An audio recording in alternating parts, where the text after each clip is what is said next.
अस्सलामुअलैकुम नाजरीन, आप देख रहे हैं इकरा टीवी। मैं हूं रजा अब्बास। हेडलाइंस में शामिल करेंगे आज की ताज़ा खबरें।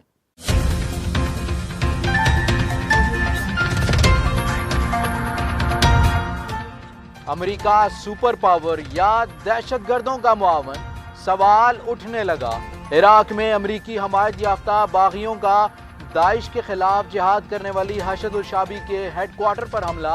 इराकी हुकूमत की वाक़ये की शदीद मज़म्मत।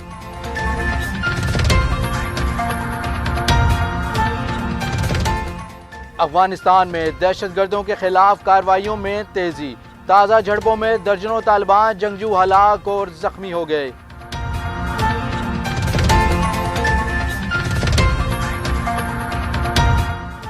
बरतानवी हिज़्ब इख्तिलाफ भी सऊदी हुकूमत के जुल्म के खिलाफ मैदान में आ गई। बरतानिया के कायद हिज़्ब इख्तिलाफ जर्मी कॉर्बिन का कहना है कि बरतानवी हुकूमत यमन में सऊदी मुजालिम के तनाजुर में सऊदिया को हथियारों की फराहमी बंद करे।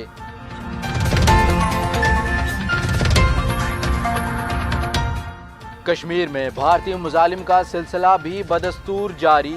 जिला कुपवाड़ा में भारतीय फोर्सेस का नाम नेहाद सर्च ऑपरेशन के नाम पर घर घर तलाशी। जिला भर के तमाम तालीमी इदारे भी बंद करवा दिए। अमेरिका और चीन में तिजारती जंग अरूज पर पहुंच गई। अमेरिका ने चीन की मजीद $200 अरब, जबकि चीन ने अमेरिका की 60 अरब की दरामदात पर टैक्स आयद कर दिया। अक़वाम मुत्तहिदा की जनरल असम्बली का इजलास आज न्यूयॉर्क में शुरू होगा। अमेरिकी सदर डोनाल्ड ट्रंप खिताब करेंगे। पाकिस्तान के वजीर ख़ारजा शाह महमूद कुरैशी 29 सितंबर को जनरल असम्बली से खिताब करेंगे। और एशिया कप के सनसनीखेज मुकाबलों का सिलसिला जारी। आज भारत और अफगानिस्तान की टीमें टकराएंगी। पाकिस्तान और बांग्लादेश कल फाइनल में रसाई की जंग लड़ेंगे। फिलवक्त न्यूज बुलेटिन से इतना ही। मजीद ताज़ा खबरों और अपडेट्स के लिए विजिट कीजिए हमारी वेबसाइट ikra.tv.pk।